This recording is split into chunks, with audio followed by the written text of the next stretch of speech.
Hi guys, welcome back to the channel. So आज हम review करने वाले हैं टाटा सिएरा का 1.5 नेचुरली एस्पिरेटेड पेट्रोल इंजन। अब इस इंजन को लेके यूट्यूब पे बहुत ज़्यादा बवाल हो रहा है। कुछ लोग बोल रहे हैं कि ये डिसेंट इंजन है और कुछ लोग बोल रहे हैं कि इसको बिल्कुल भी नहीं लेना चाहिए, एकदम वाहियात इंजन है।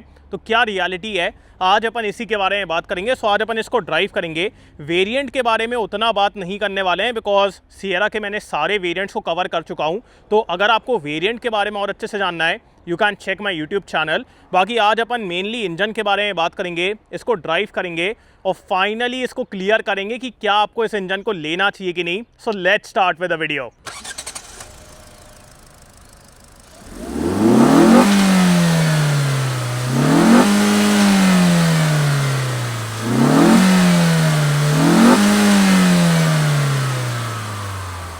अब इस गाड़ी को ड्राइव करने से पहले सबसे पहले अपन को ये बात करना पड़ेगा कि इस इंजन के पीछे इतना बवाल क्यों हो रहा है। इसलिए हो रहा है बिकॉज ये बेस्ड है एटकिंसन साइकिल के ऊपर। जब हम सिएरा की ब्रीफिंग के लिए गए थे, वहाँ पे हर किसी का ध्यान इस इंजन के ऊपर इसलिए गया था बिकॉज ये बेस्ड है एटकिंसन साइकिल के ऊपर। एटकिंसन साइकिल अपन यूजुअली हाइब्रिड व्हीकल में देखते हैं। क्यों देखते हैं वो अभी आपको थोड़ी ही देर में समझ में आ जाएगा।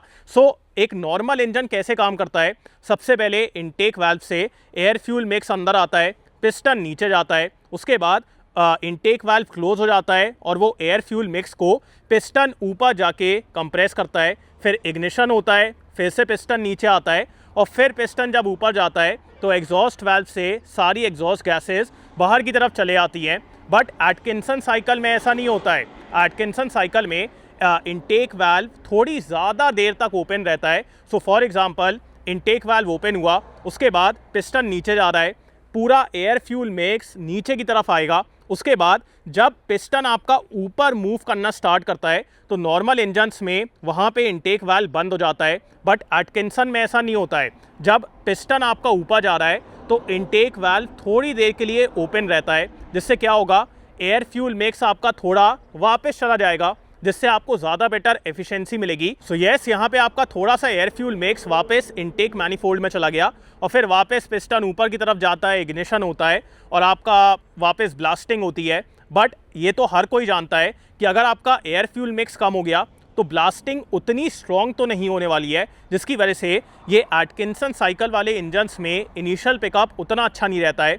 और इनिशियल पिकअप अच्छा रहे उसके लिए अपन हाइब्रिड सिस्टम के साथ इसको क्लब करते हैं। तो वहाँ पे क्या होता है कि जहाँ पे इंजन इनिशियली पावर नहीं दे पा रहा है, hybrid power train kick in करके ज़्यादा बेटर पिकअप दे देती है। एंड दैट इज़ वाई ये एटकिंसन साइकिल वाले इंजन्स को यूजुअली हाइब्रिड पावर ट्रेन के साथ यूज़ किया जाता है बिकॉज इनमें आपको बहुत अच्छा इनिशियल पिकअप नहीं मिलता and that is the main problem. So वो एक चीज़ है। बाकी today we have this engine, ये एटकिंसन साइकिल पे बेस्ड है। मैंने आपको पूरी चीज़ बता दी कि कैसे एटकिंसन साइकिल काम करती है और यहाँ पे इनिशियल पिकअप कम रहता है। अब सही में कितना है, will talk about it. In terms of power ये 1.5 लीटर का naturally aspirated petrol engine produce करता है 106 PS एंड 145 न्यूटन मीटर का torque. Torque is okay but power यहाँ पे कम है compare to Creta and Seltos, वो भी एक बात है। तो चलिए अब इस इंजन को ड्राइव करके देखते हैं। सबसे पहले इस गाड़ी को स्टार्ट कर लेते हैं। स्टार्ट होने में हल्की सी आवाज़ आती है, बहुत ज़्यादा कुछ वियर्ड नहीं है बट हल्की सी आपको आवाज़ सुनने को मिलेगी। उसके बाद अब अपन बात करते हैं कि इस इंजन की परफॉर्मेंस कैसी है। बट उससे पहले अपन को पिकअप के बारे में बात करना पड़ेगा। सो यहाँ पे मैं फर्स्ट गियर को अप्लाई करूँगा, उसके बाद मैं यहाँ से हैंड ब्रेक को डिसंगेज कर दूंगा और अब मैं यहाँ पे बिल्कुल भी थ्रॉटल नहीं दूंगा और डायरेक्टली क्लच को छोड़ूंगा। और आप यहाँ पे पिकअप देखिए, गाड़ी स्टॉल हो गई। अब एक और बार अपन ट्राई करते हैं।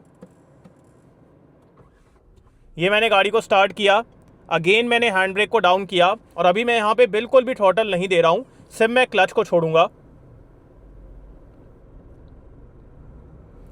सो ये आपने देखा, अगर मैं क्लच को ड्रैग करता हूँ फिर मेरे को यहाँ पे पिकअप मिल जाता है। बट अगर मैं हल्का सा भी जल्दी छोड़ता हूँ तो तुरंत ये गाड़ी बंद हो जाती है। सो वो एक इशू है। उसके बाद अगर मैं फॉर एग्जांपल, जैसे मैं एकदम से रुका और हैंड ब्रेक लगा हुआ था और अगर मैं अब फिर से फर्स्ट गियर अप्लाई करूँ, हैंड ब्रेक डाउन करूँ और अगर मैं थ्रॉटल दे दूँ, मतलब वैसे तो मेरे को नहीं देना चाहिए बट अगर मैं हल्का सा थ्रॉटल प्रेस कर दूँ और ऐसे करके उठाऊँ तो उसके बाद ये आप देखिए पता नहीं इसके जो क्रॉलिंग फीचर है या फिर एंटी स्टॉल फीचर है वो काम करना बंद कर देता है, जिसकी वजह से अगर आपने हल्के से भी थ्रॉटल को टच किया तो उसके बाद गाड़ी के स्टॉल होने के चांसेस और इंक्रीज़ हो जाते हैं। तो वैसे ही यहाँ पे पिकअप उतना अच्छा नहीं है। उसके बाद अगर आपने हल्का भी थ्रॉटल दे दिया तो गाड़ी के स्टॉल होने के चांसेस और इंक्रीज़ हो जाते हैं, और ये चीज़ आपको रिवर्स में और ज़्यादा फील होगी। मैं आपको एक बार रिवर्स में भी करके दिखाता हूँ।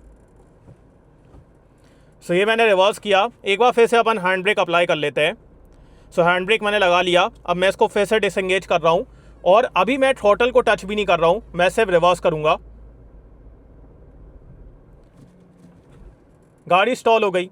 मैं इतने आराम से क्लच को छोड़ रहा हूँ, बिल्कुल ही मैंने उसको जल्दी नहीं छोड़ा है, बट स्टिल तुरंत गाड़ी स्टॉल हो गई है।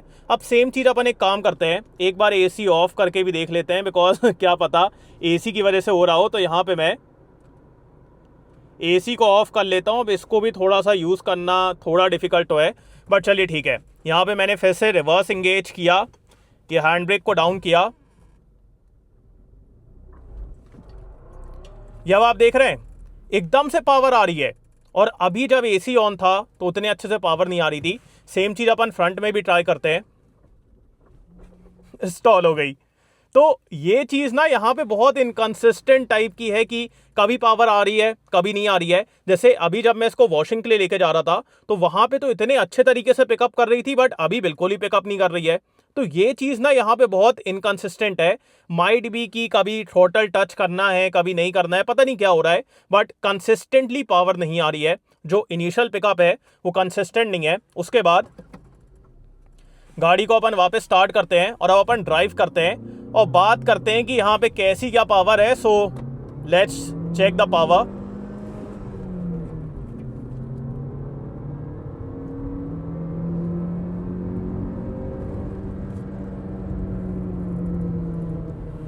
सो पावर के बारे में बात करने से पहले सबसे पहले मैं रिफाइनमेंट के बारे में बात करता हूँ। सो इन टर्म्स ऑफ रिफाइनमेंट मेरे को ये इंजन अच्छा लग रहा है। Even at the red line कोई डिस्टर्बिंग साउंड नहीं है, इंजन स्मूथ है, रिफाइंड है, तो बिल्कुल भी मतलब वो अजीब सा नॉइज़ नहीं है जैसा कई बार रहता है ना कि एकदम क्लंकी नॉइज़ आ रहा है, वियर्ड नॉइज़ आ रहा है, वैसा यहाँ पे नहीं है। सो refinement is good. Higher RPMs में वोकल हो जाता है, बट वो तो लगभग हर 1.5 NA होता है। वो क्रेटा का भी हो जाता है, हल्का सा सेल्टॉस का भी हो जाता है।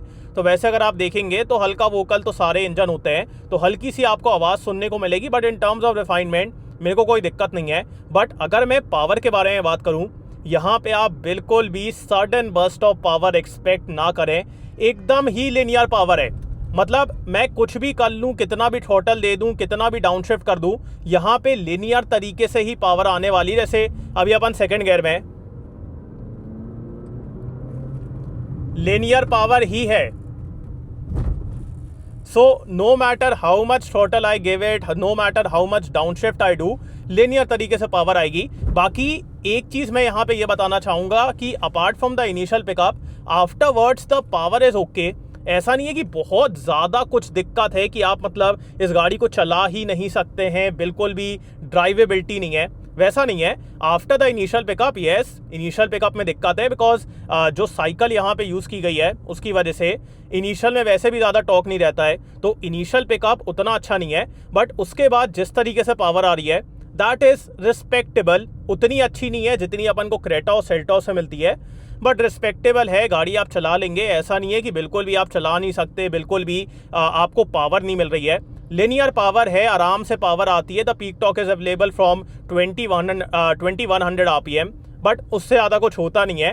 लीनियर ही पावर है, इंजन फ्रीली रेफ करता है, but don't expect sudden burst of power. Don't expect कि आप एकदम आराम से किसी को ओवरटेक कर लेंगे। डोंट एक्सपेक्ट कि आप आराम से 100 km/h पे चले आएंगे, तो वो सब यहाँ पे नहीं है। बट नॉर्मल ड्राइवेबिलिटी, जैसे अगर आपको सिटी वगैरह में चलाना है तो वहाँ पे ठीक है, जैसा भी अपन चल रहे हैं, ज़्यादा कोई प्रॉब्लम नहीं है। एज सच कुछ ऐसा नहीं लग रहा है कि बिल्कुल भी मतलब पावर नहीं है, गाड़ी एकदम बंद हो जाएगी। बट एक चीज़ ज़रूर है, अगर मैं ये कंसिडर करूं कि अभी मैं गाड़ी में अकेला हूं और आगे चल के मैं 5 लोगों को बैठाने वाला हूं, तो वहाँ पे मेरे को ज़रूर लग रहा है कि हल्की दिक्कत हो सकती है। बिकॉज एक तो पिकअप की दिक्कत है, उसके बाद जिस तरीके से बाकी पावर भी आ रही है that is like very linear. So with 5 people दिक्कत आपको आ सकती है, वो मैं आपको बता दे रहा हूँ। बाकी नॉर्मली चलाने में एज सच कोई मेजर प्रॉब्लम नहीं है। जैसे अभी अपन यहाँ पे एकदम से थ्रॉटल दें। We are in third gear right now. आप देख रहे हैं एकदम ही लिनियर पावर, बिल्कुल भी पंच नहीं, कुछ नहीं। So that is how the power delivery है। सो डिसेंट इंजन है, ऐसा भी नहीं है कि एकदम ही खराब है, बेकार है, वाहियात है, वैसा नहीं है। इनिशियल पिकअप की ज़रूर दिक्कत है, बट वो मेरे को ऐसा लग रहा है कि टाटा से कैलिब्रेशन के मामले में दिक्कत हुई है, बिकॉज कभी कभी अच्छे से आ जाता है पिकअप और कभी बिल्कुल भी नहीं आता है। तो वो मेरे को ऐसा लग रहा है कि कैलिब्रेशन पार्ट में दिक्कत है, but after that power is very linear. जैसे अगर आपको बिल्कुल भी ज़्यादा इंथुजियास्टिक पावर वगैरह नहीं चाहिए, एकदम गाड़ी को आराम से ही चलाना है, बिल्कुल ही पुश नहीं करना है, सिटी वगैरह में चलाना है, तो फिर आपके लिए ठीक है, आपको एकदम लिनियर पावर यहाँ पे मिलने वाली है। और इंजन स्मूथ है, रिफाइंड है, अच्छे तरीके से रेव करता है। So that is about the engine. अब आपको कैसा लग रहा है आप लोग मेरे को कमेंट से बताएं। अब अपन आते हैं इस गाड़ी के गियर बॉक्स की तरफ। सबसे पहले क्लच एकदम हल्का है और क्लच का बाइट पॉइंट भी डिसेंटली सेट किया गया है। जैसा अपन डीजल हैरियर में पहले देखते थे कि बहुत ही वियर्ड बाइट पॉइंट था, वैसा यहाँ पे नहीं है। So clutch has been calibrated nicely. उसके बाद अगर मैं गियर बॉक्स के बारे में बात करूँ तो ठीक है, कोई प्रॉब्लम नहीं है, आराम से गियर शिफ्ट होते हैं, कोई इसमें नॉची फीलिंग वगैरह नहीं है। सो gear box is good, not an issue. So main दिक्कत बस थोड़ी सी इंजन की है, बट ये चीज़ भी है कि मेरे को पता नहीं क्यों ऐसा लग रहा है कि टाटा इस इंजन को लॉन्च नहीं करना चाहता था। They just did the launch because competition में भी आपको एक 1.5 NA इंजन मिल रहा है, और मेरे को ऐसा लग रहा है कि just for the selling point Tata ने इस इंजन को लॉन्च कर दिया। बिकॉज जो इस इंजन की साइकिल है, मेरे को पता नहीं क्यों ऐसा लग रहा है, और कई बार ये न्यूज़ में भी आया है कि टाटा सिएरा में हाइब्रिड इंजन लॉन्च करेगा। तो पता नहीं मेरे को ऐसा क्यों लग रहा है कि अभी टाटा ने इस इंजन को दे दिया है कि हाँ चलो ले लो, अभी आपको 1.5 NA चाहिए तो ले लो, बाकी आगे चल के हम यहाँ पे हाइब्रिड पावर ट्रेन देंगे। बिकॉज अगर टाटा को NA इंजन देना होता तो वो नेक्सॉन में पहले देते, वहाँ पे भी आपको टर्बो पेट्रोल मिलता है। सो वो मेरे लिए थोड़ा कंफ्यूजिंग है कि यहाँ पे टाटा ने इस इंजन को क्यों दिया। बिकॉज अगर NA का सेंस बनता है तो वो नेक्सॉन में ज़्यादा बनता है, बट यहाँ पे दिया गया है। तो मेरे को ऐसा लग रहा है कि this is just for the selling point कि ठीक है, अगर NA भी अगर आप कंपेयर कर रहे हो तो कंपटीशन में NA आता है, हमारे में भी NA है और हमारे में भी 3 इंजन है। बट अगर आपको प्रॉपर इंजन चाहिए तो go with the turbo petrol और द डीजल, और आगे चल के हम यहाँ पे हाइब्रिड पावर ट्रेन लेके आएंगे, तब आप इस NA इंजन के साथ जाए, तो वो मेरे को लग रहा है। बाकी इन टर्म्स ऑफ विजिबिलिटी इस गाड़ी में कोई दिक्कत नहीं है, कहीं पे भी आपको देखने के मामले में दिक्कत नहीं होगी। सो आराम से आप चारों तरफ देख लेंगे, बिल्कुल भी कहीं पे भी जज करने के मामले में दिक्कत नहीं है, बोनट पूरा विजिबल है। उसके बाद अपन यहाँ पे एक ब्रेकिंग टेस्ट करके देखते हैं। ब्रेक्स आर ऑल्सो गुड, बढ़िया बाइट है, बढ़िया कैलिब्रेशन है। अब ये अभी कुछ वियर्ड सा नॉइज़ आया, जैसे ही मैंने ब्रेक दबाया कुछ पता नहीं वियर्ड सा नॉइज़ आया, पता नहीं क्या था, तो कुछ कुछ होता रहता है। बाकी breaking is good, not an issue. Anyways levels भी मेरे को यहाँ पे अच्छे लगे, सस्पेंशन वगैरह की ज़्यादा आवाज़ नहीं आती है, बस जो आवाज़ है वो हायर RPMs में इंजन की आपको सुनने को मिलेगी, बट उसके अलावा ऐसा कुछ ज़्यादा आवाज़ नहीं है।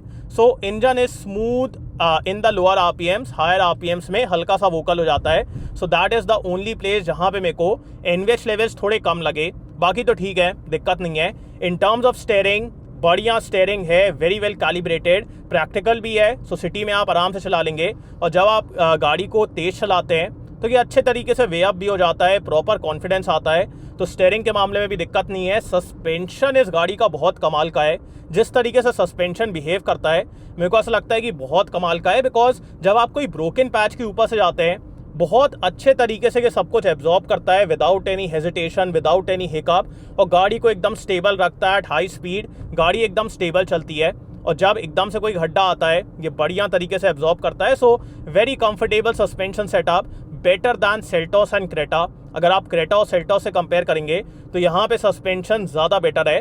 और अगर मैं यहाँ पे माइलेज के बारे में बात करूँ, which is the main thing, because engine के बारे में बात कर रहे हैं, सो कंपनी तो around 17 kilometres per litre claim कर रही है for the NA with the manual, but मेरे हिसाब से इसके आसपास आपको नहीं मिलेगा। In the city you can get around 10-11 kilometres per litre, and on the highway you can get around 12-13 kilometre per litre. So इतना माइलेज ही आपको मिलेगा। बिकॉज ये मैंने बहुत बार पहले भी बोला है कि अगर आप एक बड़ी गाड़ी में एक कम पावरफुल इंजन ले रहे हैं तो आपको इस इंजन से ज़्यादा मेहनत करवाना पड़ेगा, और जब भी आपका इंजन ज़्यादा मेहनत करेगा तो उससे कम एफिशिएंसी निकलेगी, जिसकी वजह से आपको कम माइलेज मिलेगा। सो सेम केस यहाँ पे भी है, इंजन में कम पावर है, ज़्यादा पुश करना पड़ता है, ज़्यादा रेव करना पड़ता है, जिसकी वजह से आपको उतना अच्छा माइलेज नहीं मिलेगा। So in the city you can get around 10 kilometres per litre and on the highway 11-12 kilometre per litre. So that is the mileage I will claim. बाकी ठीक है यार, आज सच कुछ मेजर नहीं है, बस यही है कि पिकअप वगैरह उतना अच्छा नहीं है, पावर डिलीवरी उतनी एक्साइटिंग नहीं है, एकदम ही आराम से पावर आती है। बाकी अभी आप यहाँ पे देख सकते हैं मैं नॉर्मली ड्राइव कर रहा हूँ और मेरे को आज सच कुछ मेजर दिक्कत फील नहीं हो रही है। येस, पिकअप के मामले में दिक्कत है, बट उसके अलावा एज सच मेरे को ये फील नहीं हो रहा है कि यार बिल्कुल मतलब दिक्कत हो रही है, पावर नहीं है, वैसा नहीं है। अभी मैं हाईवे पे चल रहा हूँ और मैं डिसेंटली गाड़ी को चला ले रहा हूँ। येस, मैं उतनी जल्दी शिफ्टिंग नहीं कर पा रहा हूँ, जैसे अभी कोई और गाड़ी होती तो मैं 4th गियर 5th गियर डाल देता, बट इसमें मैं 3rd गियर में हूँ, तो वो एक चीज़ है। बट ऑल्सो NA इंजन है तो वो एक बात है। बाकी एक और बार अपन यहाँ पे रेव करके देखते हैं।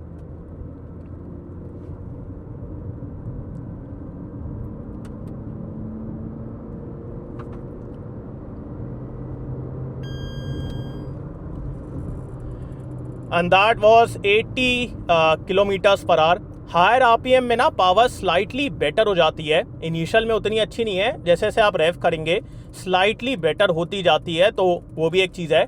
बाकी ठीक है यार, ये था इस इंजन के बारे में। बाकी अब बात करते हैं वर्डिक्ट के बारे में कि आपको इस इंजन को लेना चाहिए कि नहीं। सो क्या ये इंजन मैं आपको रिकमेंड करूंगा? नहीं। अगर आपकी ऐसी रिक्वायरमेंट है कि आपको एक बड़ी गाड़ी चाहिए और उसमें आपको एकदम डिसेंट इंजन चाहिए जिसमें आपको एकदम डिसेंट पावर मिले, बिल्कुल भी आपको एक्सप्लोसिव पावर की रिक्वायरमेंट नहीं है, फिर मैं कहूंगा आप इस इंजन के साथ जा सकते हैं। बट फॉर 90% पीपल, बिकॉज मेरे हिसाब से अगर आप सिएरा जैसी गाड़ी ले रहे हैं, मतलब आपकी रनिंग डिसेंट तो होगी, ऐसा नहीं है कि आप बिल्कुल भी कम चलाने वालों में होंगे, बिकॉज अगर आपकी एकदम कम रनिंग है तो फिर आप कोई छोटी गाड़ी के साथ जा रहे होते, इतनी बड़ी गाड़ी लेने का कोई मतलब नहीं है। तो अगर आपकी रनिंग डिसेंट है तो फिर मैं कहूँगा आप एटलीस्ट 1.5 टर्बो या फिर 1.5 डीजल के साथ जाएं, बिकॉज वो दोनों इंजन बहुत अच्छे हैं। टर्बो पेट्रोल ही बहुत अच्छा है और डीजल ही बहुत अच्छा है। ये इंजन उतना अच्छा नहीं है, यहाँ पे आपको एकदम ही नॉर्मल पावर मिलने वाली है, पिकअप के मामले में दिक्कत है। और जैसा ही मैंने आपको स्टार्टिंग में समझाया, बिकॉज ऑफ एटकिंसन साइकिल यहाँ पे आपको इनिशियल पिकअप उतना अच्छा नहीं मिलेगा। अब मेरा ये भी मानना है कि माइट भी टाटा ने यहाँ पे ये इंजन इसलिए दे दिया है कि अभी कंपटीशन में भी आता है तो हम भी दे दे रहे हैं और आगे चल के यहाँ पे हाइब्रिड पावर ट्रेन लेके आएंगे, तो वो मेरा मानना है। बाकी अभी तो नहीं है, तो मैं ये इंजन आपको अभी तो रिकमेंड नहीं करूंगा। अगर आपकी एकदम कोई मजबूरी है, आपको यही इंजन बहुत ज़्यादा पसंद आ जाता है, फिर आप इसके साथ जाइए, बट मैं इसको रिकमेंड तो नहीं करने वाला हूँ। 1.5 टर्बो पेट्रोल या फिर डीजल के साथ जाइए, वो इंजन ज़्यादा बेटर है। बाकी ये वाला ठीक ठाक है, उतनी अच्छी पावर नहीं है, उतना अच्छा पिकअप नहीं है और चलाने में आपको बिल्कुल ही मज़ा नहीं आएगा। और मेरा एक और मानना है कि अगर आपकी रनिंग बहुत कम है, जैसे कई लोग बोलते हैं कि हम इस इंजन को ले लेते हैं, हमारी रनिंग तो बहुत कम है, बस हमको बड़ी गाड़ी चाहिए, तो फिर आप नेक्सॉन ले लो ना। नेक्सॉन में आपको टर्बो पेट्रोल मिलेगा, या फिर कर्व ले लो, या फिर काइलैक ले लो, कोई सब 4 मीटर गाड़ी ले लो, वहां पे एटलीस्ट आपको डिसेंट पावर तो मिलेगी। बिकॉज यहाँ पे ना माइलेज है ना पावर है, तो वो एक दिक्कत वाली बात है। बाकी in the like good light मेरे को ऐसा लग रहा है कि यहाँ पे हाइब्रिड पावर ट्रेन आएगी, बिकॉज कई बार हमने भी इसके बारे में सुना है, कई बार स्पाई शॉट भी देखे गए हैं। तो अगर यहाँ पे हाइब्रिड पावर ट्रेन आती है, बिकॉज अननेसेसरली यहाँ पे एटकिंसन साइकिल लेके आना वो मेरे को समझ में नहीं आ रहा है। मेरे हिसाब से टाटा ने ये इसलिए किया है बिकॉज आगे चल के वो यहाँ पे हाइब्रिड पावर ट्रेन लेके आएंगे, तो वो एक चीज़ है। बाकी ये वाला इंजन मैं आपको रिकमेंड नहीं कर रहा हूँ, go with other engine. Also because of this engine कई सारे लोग ये बोल रहे हैं कि सिएरा अच्छी गाड़ी नहीं है। मेरे हिसाब से ऐसा नहीं है यार, Sierra is a very good product. जितना आपको यहाँ पे सेकंड रो में स्पेस मिल रहा है, बेस्ट व्हील बेस है, गाड़ी दिखती भी अच्छी है, चलती भी अच्छी है, सस्पेंशन बहुत अच्छा है, विजिबिलिटी के मामले में दिक्कत नहीं है। सो देयर सिएरा खराब गाड़ी नहीं है, बस ये है कि ये इंजन उतना अच्छा नहीं है। तो अगर आपको सिएरा लेना है आप जरूर लीजिए, बस इस इंजन के साथ मत लीजिए, बिकॉज ये इंजन उतना अच्छा नहीं है। So that is the final verdict, मैं इसको रिकमेंड नहीं कर रहा हूं। बाकी आपको ये इंजन की पावर वगैरह सब कुछ कैसा लगा मेरे को कमेंट से बताएं, और क्या आप इसको लेंगे ये भी मेरे को बताएं। So thanks for watching guys, hope you like this video. इसको लाइक कर देना, सब्सक्राइब करना, बेल आइकन दबा देना, एंड कमेंट डाउन बिलो आपको कैसा लगा। इन सो नेक्स्ट वीडियो, बाय।